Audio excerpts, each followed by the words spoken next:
Belakangan ini kendaraan asal Cina, khususnya kendaraan listrik, makin sering banget nih kita jumpai di jalanan di kota besar di Indonesia.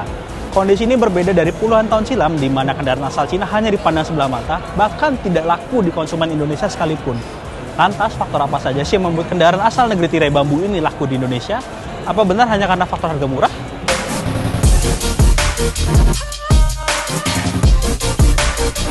Kemunculan kendaraan listrik sejumlah pabrikan asal Cina setidaknya dalam 5 tahun terakhir disambut antusias oleh masyarakat. Saat ini tercatat kurang lebih 15 produsen kendaraan roda 2 dan roda 4 asal Cina yang dipasarkan di Indonesia. Kondisi ini jauh berbeda dari 10 tahun silam saat kendaraan asal Cina yang dijual di Indonesia masih bisa dihitung dengan satu jari. Kesigapan dalam mengembangkan teknologi baterai kendaraan listrik menjadi kunci industri otomotif asal Cina mampu menyaingi dominasi Jepang dalam industri otomotif. Kalau kita bicara EV, itu kuncinya di baterai yang harganya 30-40% harga kendaraan. China itu negara yang paling matang research and development-nya di teknologi baterai.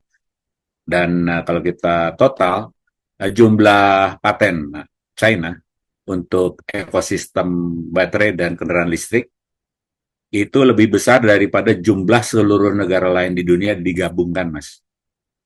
Sehebat itu, sengeri itu China sekarang.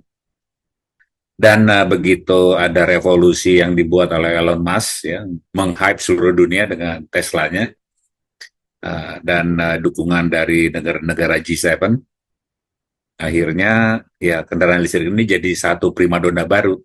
Dan daripada bersaing frontal dengan penguasa lama, dia masuk ke domain baru yang Jepang sendiri belum siap waktu itu. Dan itu yang bikin China berhasil sekali saat ini. Di luar kesiapan industri manufaktur baterai, faktor lain yang membuat produk otomotif Cina diminati yaitu kecanggihan teknologi dan harga yang relatif murah. Dua hal ini menjadi daya pikat terbesar dari kendaraan listrik asal negeri tirai bambu. Pasar juga sedang bergeser sekarang, kita bisa lihat banyak sekali negara-negara ya ekonominya sekarang mulai dipegang oleh generasi milenial. Dan generasi Z juga mulai masuk, dan mereka ini yang punya cara pandang dengan preferensi yang sangat berbeda dengan generasi baby boomer sebelumnya. Mereka lebih concern sama green, mereka melihat kendaraan ini bukan sekedar alat untuk berpindah dari satu titik ke titik lain.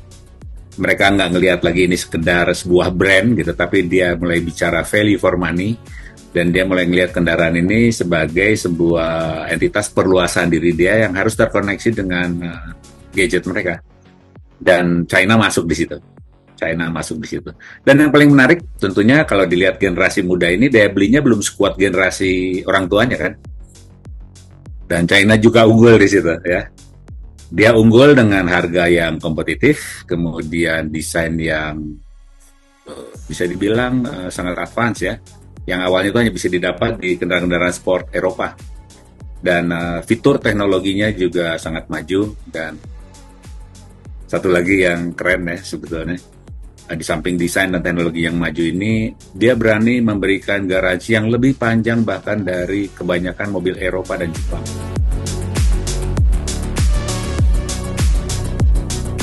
Berbagai keuntungan yang ditawarkan oleh kendaraan listrik asal Cina ini mampu mengalahkan dominasi Jepang dan Eropa di pasar otomotif Indonesia.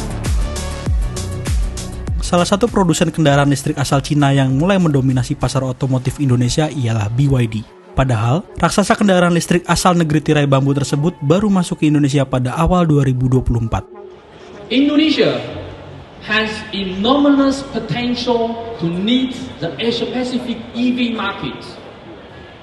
Even with a 2024 market slowdown, electric vehicles reached 5% of marketing share, which is 300% rise compared with the year 2023. For BYD, we have quickly captured 36% of the market with over 15,000 unit sales in just 7 months, making us Indonesia #1 EV brand.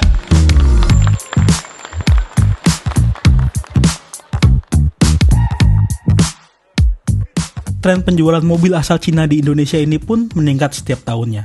Gabungan Industri Kendaraan Bermotor Indonesia atau Gaikindo mencatat setidaknya 50.399 unit kendaraan asal Cina terjual di Indonesia sepanjang 2024. Penjualan ini meningkat drastis dari 2023 yang hanya mencapai 29.291 unit. Persaingan yang kini begitu ketat membuat produsen asal Cina ini semakin terus berinovasi bahkan melebarkan pasarnya di seluruh Indonesia. Kalau menurut sahabat Kompas sendiri bagaimana? Apakah sahabat Kompas sudah tertarik untuk membeli kendaraan listrik asal Cina?